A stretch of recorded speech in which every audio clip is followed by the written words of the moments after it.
네, 잘했습니다. 2024 대수능 라이브 영어 영역 시작하겠습니다. 저는 EBS 영어 강사 생익쌤입니다. 잘 오셨습니다. 오늘 진짜 시험 보느라 고생 많으셨죠? 예, 여러분들 오늘 저녁은요 아마 밤까지 싱숭생숭하고 막 그런 기분이 들 겁니다.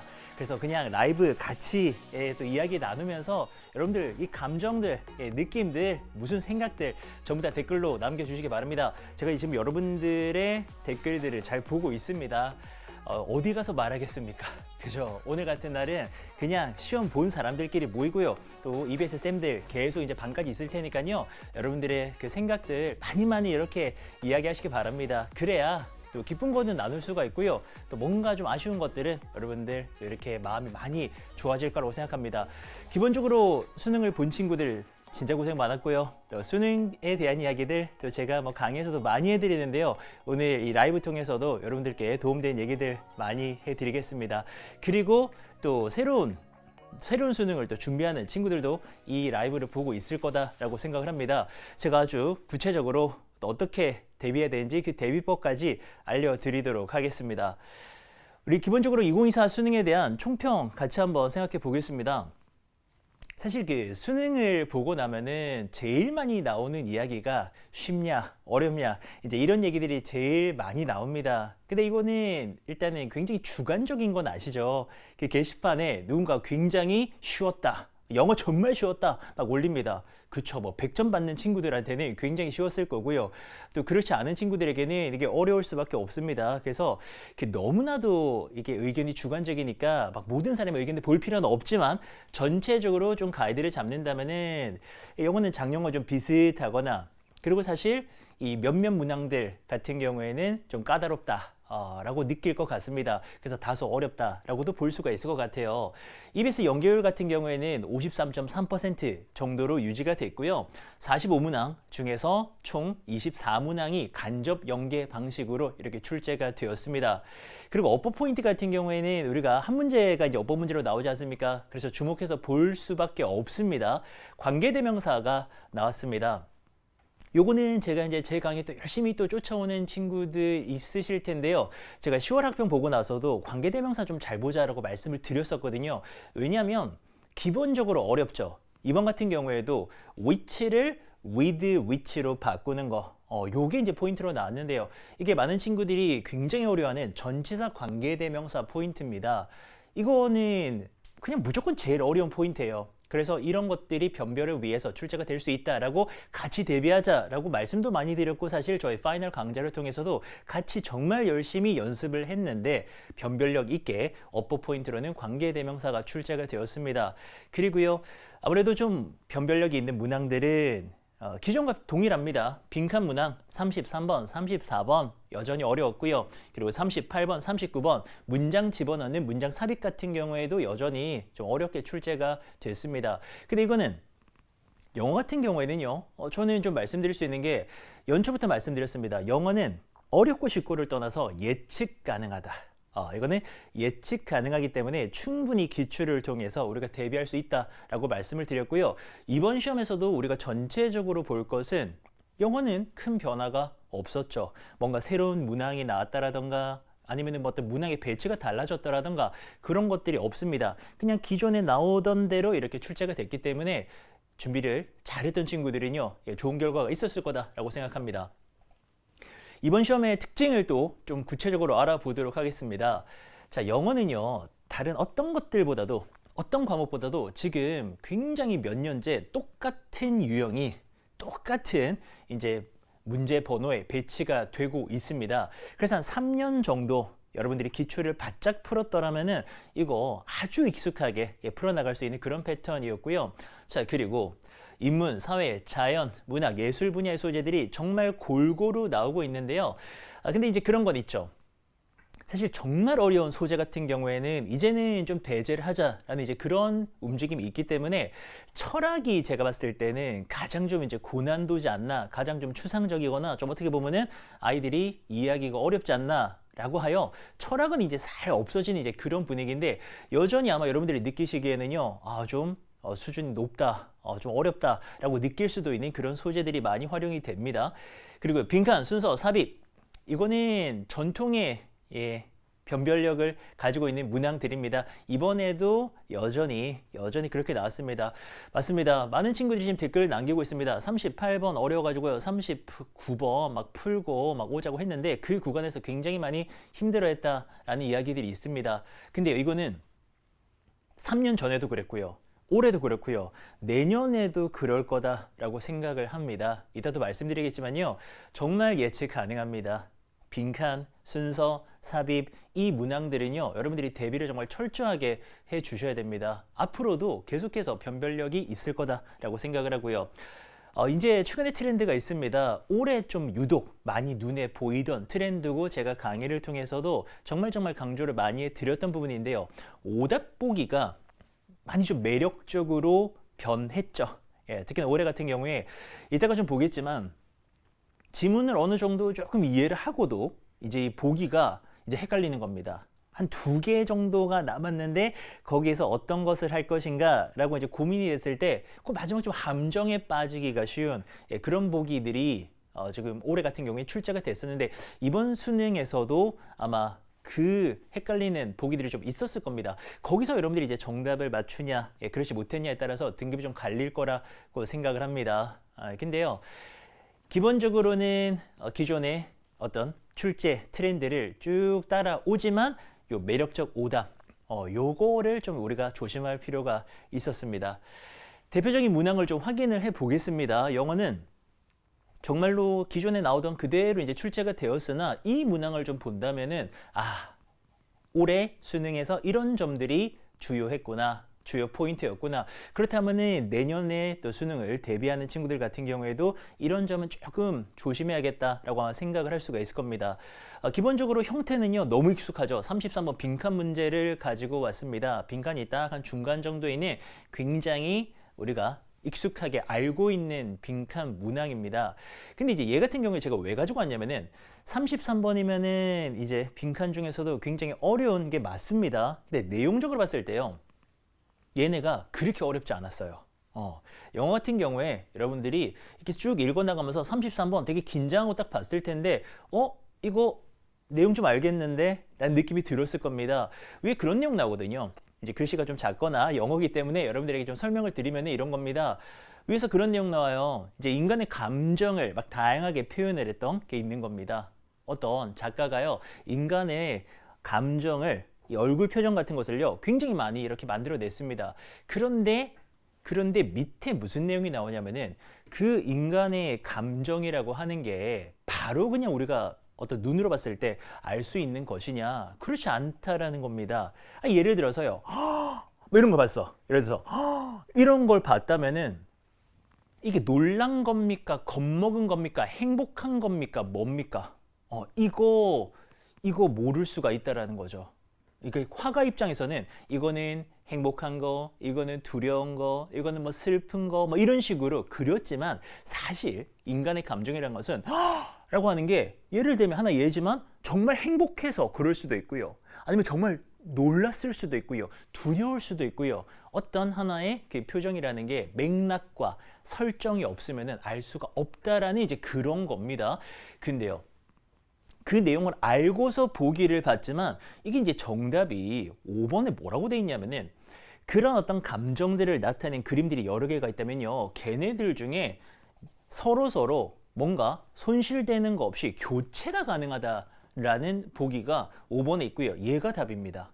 그러니까 이 글의 주제는 인간의 감정이라고 하는 것은요, 딱 단편적으로 알 수 있는 게 아니라 분명히 설정과 환경이나 맥락이 뒷받침이 돼야지만이 이게 놀란 거다, 기쁜 거다 알 수 있다라는 건데 이 빈칸에 들어갈 내용은 그래서 얼굴 표현들을 많이 되어져 있다면 그거 서로 이렇게 교체를 할 수 있다. 왜 교체할 수 있습니까? 그게 설정이나 환경이 없다면은 서로 간에 바꿔도 이게 무방하다라는 거죠. 그래서 이제 답이 5번이 되는 거였는데요. 이런 것들이 굉장히 좀 헷갈리는 보기로 출제가 됐습니다. 그래서 앞으로는 이런 훈련들도 좀 필요할 거다라고 생각을 합니다. 뭔가 지문에서 익숙하게 봤던 단어나 표현을 이용하는 게 아니라 정말 글의 내용을 제대로 파악해가지고 여러분들이 좀 매력적으로 보이는, 어떻게 보면 약간 좀 낯설어 보이는 그런 보기들도 정답이 아닐까를 생각해보는 그 연습을 좀 더 하면 좋지 않을까 생각하고요. 아마 이 트렌드는 앞으로도 유지가 될 거라고 생각이 되기 때문에 내년도 수능을 또 준비를 하신다면은 이 점까지도 반드시 같이 대비를 해야 될 거라고 생각합니다. 듣기에 대한 이야기들이 있습니다. 맞아요. 사실 뭐 100점을 왔다 갔다 하는 이런 친구들, 1등급을 왔다 갔다 하는 친구들은 빈칸 순서, 삽입, 이제 그런 것만 신경 쓰면 되지만요. 이제 중요한 대비 이야기를 해드리면서 여러분들에게 좀 대비법, 대비 전략들 차근차근히 좀 설명드리겠습니다. 모든 과목 마찬가지예요. 모든 과목이 등급별로 차근차근히 대비하는 게 정말 중요합니다. 예를 들어서요. 영어입니다. 영어를 예를 든다면은 빈칸이 제일 어렵죠. 근데 바로 그럼 빈칸만 막 많이 풀면 도움이 되느냐? 아니라는 거죠. 내가 모의고사 한 4등급, 5등급 또는 그 이하의 등급이 나오는 친구입니다. 근데 빈칸을 많이 풀어요. 이거 도움되지 않습니다. 왜냐하면 빈칸은 정말 1등급을 왔다 갔다 하는 친구들이 마지막에 도전하는 굉장히 레벨이 높은 문제입니다. 그러면은 괜히 그거를 풀다 보면요. 나는 할 수 있는 게 많이 없습니다. 약간 그 게임으로 예를 들면은 내가 이제 시작해가지고요. 레벨이 2, 3밖에 안 돼. 근데 빈칸은요. 레벨이 99가 돼야 잡을 수 있는 몬스터 같은 거예요. 내가 레벨이 2인데 나무 막대 같은 거 하나 들고 가가지고 빈칸을 딱딱딱 때려봤자 사실은 나는 별로 할 수 있는 게 많이 없다라는 겁니다. 차근차근히 가주셔야 되는 거고요. 듣기도 마찬가지예요. 듣기는 정말 지금 질문이 들어와서 말씀드리는데 지금 뭔가 나의 귀의 문제가 절대 아닙니다. 많은 친구들이 듣기를 많이 틀리면요 많이 들어야 된다라는 생각들을 되게 많이 하시는데 아니에요. 왜냐면 듣기는 생각해봐요. 분명히 잘 들리는 게 있고요. 순간 안 들리죠. 그러면서 뭐야? 한데 쓱 지나갑니다. 그럼 이거는 속도의 문제가 아니에요. 내가 그 단어를 모르는 겁니다. 단어를 모른다는 것은 크게 두 가지 의미입니다. 첫 번째, 진짜로 그 단어가 어려워서 내가 몰라. 예를 들면 이번 수능에 그런 단어 나왔거든요. exploit. 모를 수 있죠. 기출이지만 모를 수 있습니다. 뭔가를 추출하다, 채굴하다 뭐 이런 뜻이거든요. 착취하다 이런 뜻도 있고요. 근데 exploit 몰라요? 그럼 듣고도 나는 이게 무슨 말인지 모르니까 쓱 지나갈 수밖에 없고요. 또 그런 것도 있습니다. 여러분들이 발음을 제대로 모르는 거예요. 이런 일도 진짜 많이 일어납니다. 단어를 보면 아는 단어야. 근데 고등학교에서는 여러분들이 들으면서 공부를 안 하다 보니까 그 단어의 발음을 모르는 겁니다. 그래서 들었는데 이게 뭔지 모르는 거죠. 그런 식으로 정말 모르거나 내가 발음을 모르거나 이런 단어들이 들리면서 그 부분에서 윽 하고 지나가 버리는 거거든요. 그래서 듣기가 어려운 친구들은요. 아주 그냥 기가 막힌 방법이 있습니다. EBSI에 가시면요. 기출문제 그 카테고리가 있습니다. 가셔가지고요. 듣기 대본을 다운받을 수가 있습니다. 그 기출문제 클릭하시면요. 듣기 대본이 아주 잘 정리가 되어져 있고요. mp3 파일까지도 같이 첨부가 되어 있습니다. 그래서 일단 먼저 듣기 대본을 공부하세요. 듣기 대본을 눈으로 공부하면서 내가 모르는 단어나 표현이 없는가 체크하시고요. 그 다음에 귀로 한번 딱 들어보시면서 이 단어 발음이 이런 거였구나. 이 단어 발음 이런 거였어? 나 몰랐네 라고 하면서 발음까지를 체크해 가지고요 대본으로 공부하시면은 이거 따로 막 많이 들으시거나 다른 방법을 쓰실 이유가 전혀 없습니다. 이건 중요한 얘기입니다. 왜냐하면 내가 5등급, 6등급이잖아요. 모의고사 등급으로. 그러면은 빈칸을 막 풀 필요가 없다니까요. 밑에서부터 다 잡아 나가야 돼요. 내가 풀 수 있는 것 다 맞추고 마지막에 빈칸 4개 푼다. 요런 느낌으로 접근해야 되니까요. 듣기에서 틀리면 안 돼. 한 개라도 틀리는 친구들은 듣기 대본을 완벽하게 여러분들이 공부를 하셔가지고요. 듣기부터 잡아 나가셔야 되고요. 기출을 잘 준비하시면 여러분들은요. 수능 영어 충분히 잡아 나갈 수가 있습니다. 특히나 2025 수능을 대비하는 그런 친구들이 있다면요. 영어를 절대로 무시해서는 안 됩니다. 정말 저는 이제 영어 강사로서 느끼는 게요. 학생들이 기본적으로 수능을 대비하거나 아니면은 수능이 끝나고 나서 막 이제 카페나 이 게시판에서 얘기 나눌 때도 영어 얘기를 별로 안 해요. 공감하십니까? 영어 얘기하지 않습니다. 다른 과목들 얘기가 굉장히 많습니다. 그럼 영어를 잘하느냐? 아니요. 영어가 그렇다고 그래가지고 뭐 1등급이 많이 나오지도 않아요. 기본적으로 뭐 수능 영어 1등급은 7% 정도가 나오고 있고요. 그리고 올해 같은 경우에도 비슷하거나 조금 더 낮을 거라고 예상이 되는데요. 그 중에 또 N수생들 빼고 나면은 현역 같은 경우에는 1등급이 한 3% 정도밖에 나오지 않습니다. 정말로 영어는 모든 학생들에게 어려운 시험이 맞습니다. 다른 과목들이 더 어려워서 여러분들이 막 그렇게 느끼는 건데 영어도 여러분들 정말 대비를 꼼꼼하게 하셔야 됩니다.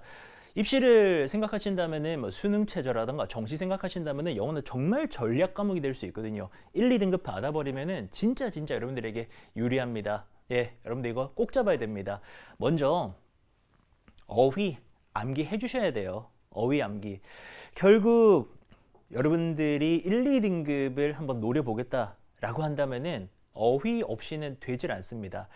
어휘는 많은 그 선입견이 있는 것 같아요. 어휘 몰라도 뭐 유추하면은 답이 나오지 않느냐, 뭐 내용 알 수 있지 않느냐, 뭐 이런 얘기들이 굉장히 많이 돌아다니는데요. 아닙니다.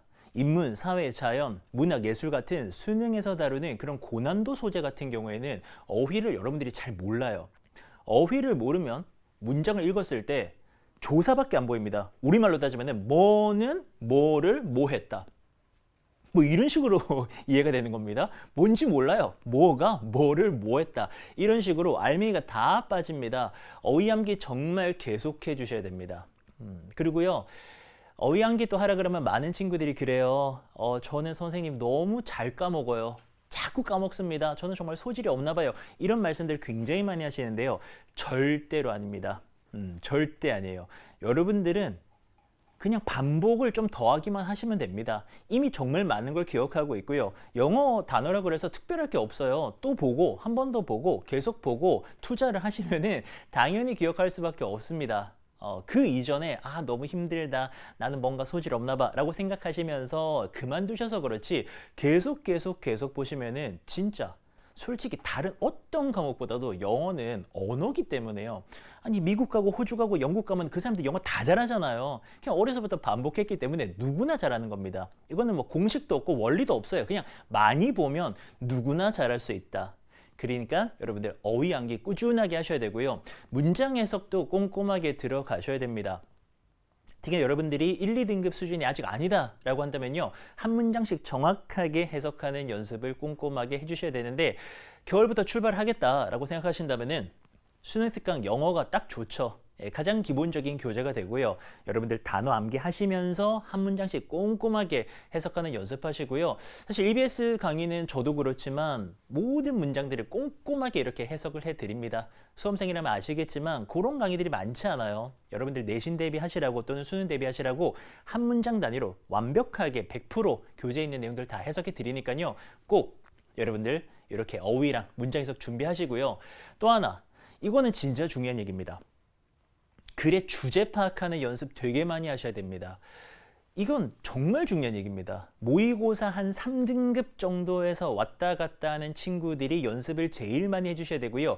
1, 2등급에 가기 위해서는 정말로 주제 파악 연습하셔야 돼요. 수능 영어는 한 지문에 한 10문장 정도 됩니다. 근데 이제 그거를 한 문장씩 보잖아요. 그러면은 무슨 말인지 잘 몰라요. 좀 추상적이고요. 좀 학술적인 내용들이 많기 때문에 한 문장씩만 봐가지고는 여러분들이 이게 뭔 말인지 잘 모릅니다. 그때 주제를 잡아야 됩니다. 제 강의 들으시면은 주제 잡는 연습 정말 많이 하거든요. 심플하게 이런 겁니다. 그냥 30초 만에 설명 가능합니다. 첫 두 줄에 소재 파악하시고요. 소재가 뭐 가치야. 가치면 거기에 대해서 이제 밑에 읽어 나가면서 뭐라고 얘기하고 있는가를 조금씩만 더해주면서 주제를 잡아 나가는 건데요. 주제 잡는 연습 여러분들 꼭 해주시고요. 사실 지금 뭐 또 어떤 학생이 그래요.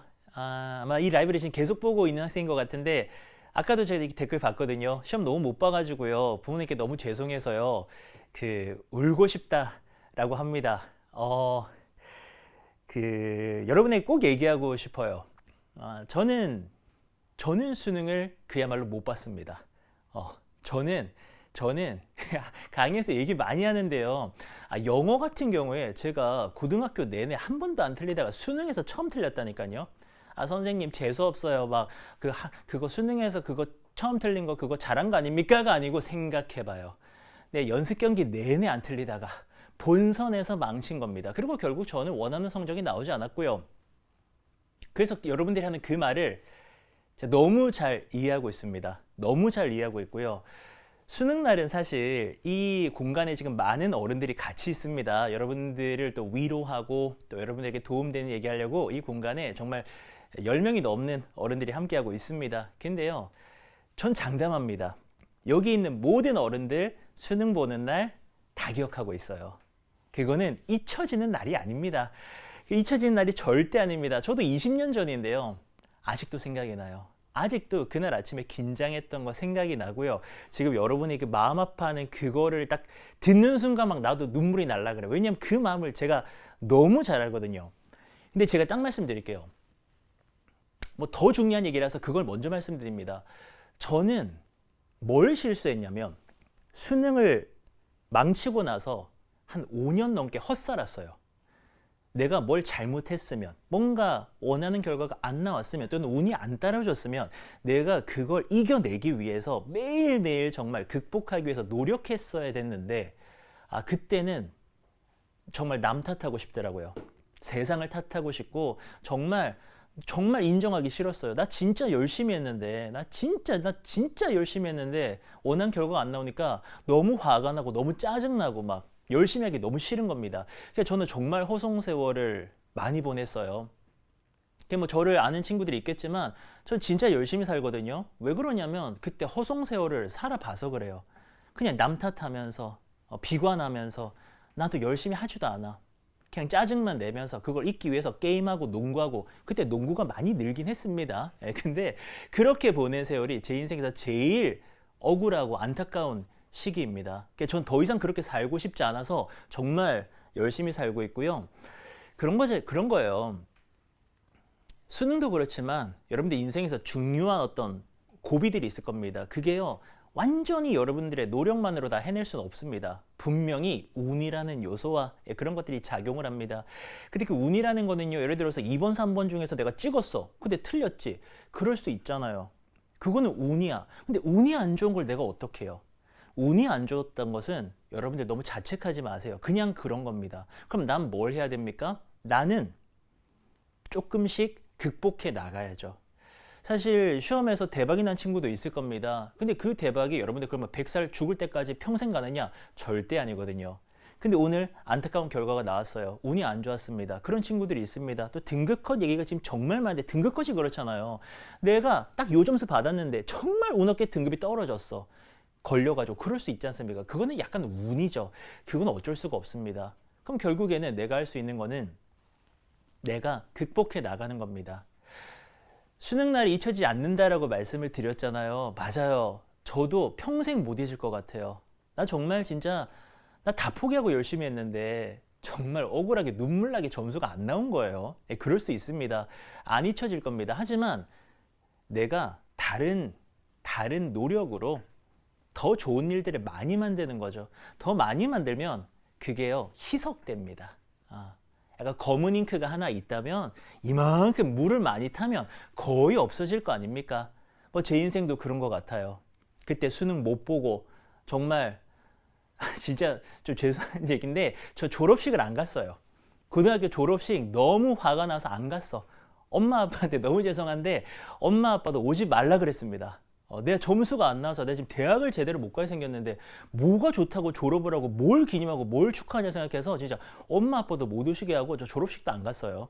얼마나 못났습니까? 근데 그 당시에는 제가 그런 마음이었거든요. 그 뒤로도 허송세월 많이 보냈고요. 참 부모님께도 죄송하고 저에게도 참 안타까운 시기인데 그거를요, 내 노력으로 많이 희석시키세요.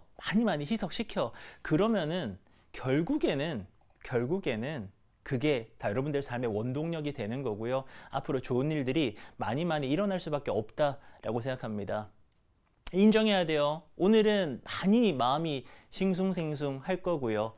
계속 생각날 거고요. 평생 생각이 날 겁니다. 그래요. 그건 인정합니다. 이걸 잊을 순 없어요. 사실 수학 선생님들이 매니플레이가 해주셨잖아요. 그래요. 그걸로 잊을 수 있다면 저도 그거 돈 주고 잊고 싶어요. 근데 생각날 겁니다. 생각날 겁니다. 저도 아마 평생 생각날 겁니다. 하지만 제가 할 수 있는 건 좋은 일들을 더 많이 만들 수밖에 없습니다. 그것도 제 노력으로요. 제 노력으로. 탓하면 안 돼요. 탓하면 안 됩니다. 그리고 여러분들 진짜 마음 관리 잘 하시면서 좋은 일들을 많이 만들어 주세요. 아니 제가 강의 때마다 말씀드리거든요. 여러분들 힘내시라고. 저 EBS 강사 8번 떨어진 거 맨날 말씀드리거든요. 저 8년간 떨어져서 여기 서 있는 거예요. 누군가는 20대에 데뷔합니다. 누군가는 20대 후반에도 데뷔합니다. 저는 8년 걸렸어요. 그렇게 많이 떨어졌습니다. 그때는 근데 그때는 괜찮았어요. 그때는 이미 제가 열심히 살 때라서 전 아무도 탓하지 않았습니다. 그냥 내가 더 열심히 하면 되지. 그래 또 떨어져서 더 열심히 하면 되지. 또 떨어져? 그럼 더 열심히 하면 되지. 해서 지금 이 자리에 서 있는 거고요. 지금 정말 여러분들 만날 수 있고 저 좋은 일 많이 일어나고 있거든요. 그러면은 결국에는 평균 내보면은 저의 삶도 참 괜찮았다라고 말할 수가 있는 겁니다. 그래서 오늘 일어날 일들은요. 여러분들 탓이 아닙니다. 인생에는 분명히 운이라는 것이 바람으로 여러분에게 작용을 합니다. 그래서요, 오늘을 꼭 기억하되 여러분들의 노력으로 할 수 있는 것들을 차근차근히 해 나가셔야 됩니다. 아시겠죠? 그리고 오늘의 어떤 서운한 감정이 있기 때문에 여러분들은 더 잘할 수밖에 없어요. 그냥 뭣도 모르는, 이렇게 뭣도 모르고 공부하고 이렇게 사는 것보다는 여러분들이 훨씬 더 잘 하실 거라고 생각합니다. 다시 이야기로 돌아갑니다. 우리는요, 그래서 정말 마음을 잘 잡고 공부해야 됩니다. 너무 당연한 건데요. 너무 당연한 건데 이거요. 저도 겪어봐서 알지만 정말 쉽지 않습니다. 마음 정말 관리 잘 하셔야 되고요. 그래서 제가 늘 말씀드리거든요. 잘 먹고 잘 자고 운동해야 된다고요. 뭔가 마음이 불편하다고 아무거나 먹고 못 자고 운동 안 하고 이러면은 완전 바닥까지 마음이 떨어집니다. 잘 먹고 잘 자고 뛰어나가서 걷기라도 하시고요. 그러면서 하루하루 루틴 잡아 나가셔야 되고요. 우리 이렇게 가는 거예요. 단어 외우는 겁니다. 단어 공부합니다. 그리고 문장 해석 연습합니다. 혼자 하는 게 외롭습니까? 그러면은 스튜던트 영어 통해서요. 우리 같이 공부할 거고요. 그리고 주제 파악하는 연습, 요거 정말 중요하다고 말씀드렸습니다. 그런 거 있잖아요. 독서를 사실 정말 초등, 중등에서 많이 했으면 수능에도 도움이 되긴 하거든요. 근데 이미 고등학생이 됐어. 나 이제 수능 봐야 돼. 근데 되돌아가서 독서를 할 수가 없지 않습니까? 괜찮아요. 저도 독서 진짜 안 했거든요. 하지만 아무 문제 없었다. 이거 기출만 엄청 파고들어도요. 수능이라고 하는 영역에서는 국어, 영어 잡는데 이거요. 독서의 영향력을 무마시킬 정도로 열심히만 하시면은 할 수가 있습니다. 이미 돌이킬 수 없으니까요. 우리 기출만 잡아도요. 충분히 주제 파악하는 연습하면서 할 수 있어요. 그렇게 한번 해보세요. 저기 스튜던트 강이나 이거 영어 독해에서 사셔가지고요. 우리말 해설지 뒤에 있지 않습니까? 거기서 주제 잡는 연습하세요. 그거 읽으면서 초반에 소재 파악하고 이제 읽어 나가면서 이 글의 소재는 이 글의 주제는 이런 거구나 라고 파악하는 연습하세요. 그게 우리의 독서야. 그것만 해도 충분하고 그게 제가 썼던 방식입니다. 고등학교 가서 그렇게 하시면은요 여러분들 충분히 대비할 수 있어요. 그리고요 이 유형별 전략이라고 하는 것은요 이제 빈칸이나 순서나 삽입을 어떻게 풀 것인가 라고 하는 부분인데요. 이거 먼저 하시면 안 됩니다. 기초가 없이 어휘도 안 외우고요. 문장 해석도 안 하고요. 주제 파악하는 연습도 안 한 상태에서 이것만 하잖아요. 그게 효과가 없다라는 거예요. 그거 효과 없습니다. 정말 저뿐만 아니라 주변에 정말 대한민국에 내노라는 강사들이 티칭하는 거 보세요. 쪽집게 이런 거는 환상 속에나 존재하는 겁니다. 요거 딱 찍어가지고 요거 나온다. 그래서 최소한만 공부하고 결과 나오는 거 그거는 세상에 없어요. 정말 영어 1타, 수학 1타, 국어 1타 쌤들이 하시는 말씀을 잘 들어보세요. 그리고 EBS 강사 쌤들이 말씀하시는 거 잘 모아보세요. 그 누구도 너네 요것만 하면 돼. 요것만 하면 답 나온다. 이런 말 이제 아무도 안 합니다. 기초가 중요합니다. 정말 몰입해서 공부하셔야 됩니다. 정말 독하게 공부하셔야 되고요. 그리고 우리 마음이 진짜 중요합니다. 그 얘기를 끝으로 꼭 드리고 싶어요. 선생님 마음보다 비법이 중요하고 뭔가 그런 게 중요한 거 아닙니까? 아닙니다. 우리의 마음은 우리의 전체를 다 차지하고 있어요. 결국 여러분들 지금도 들으시면서 난 망했다. 난 안 된다. 나 다시 도전할 힘이 없어라고 하는 거는 이 밑에 있는 엄청난 내 마음이 지금 작용하고 있는 거거든요. 그걸 바꾸는 노력이 정말 많이 필요합니다. 말씀드렸습니다. 어떤 검은색 잉크가 나에게 찍혔을 수 있습니다. 근데요. 물을 많이 먹으세요. 좋은 생각 많이 하시고요. 그리고 힘내시고요. 밥 잘 드시고요. 잘 주무시고요. 많이 걸으시고요. 내일부터 또 공부해 나가시면 됩니다. 그러면 다 괜찮아질 거라고 생각합니다. 저는 또 계속해서 여러분들과 영어 공부하면서 달리도록 하겠습니다. 오늘 라이브 감사하고요. 힘내시기 바랍니다. 저도 함께 하겠습니다. 감사합니다.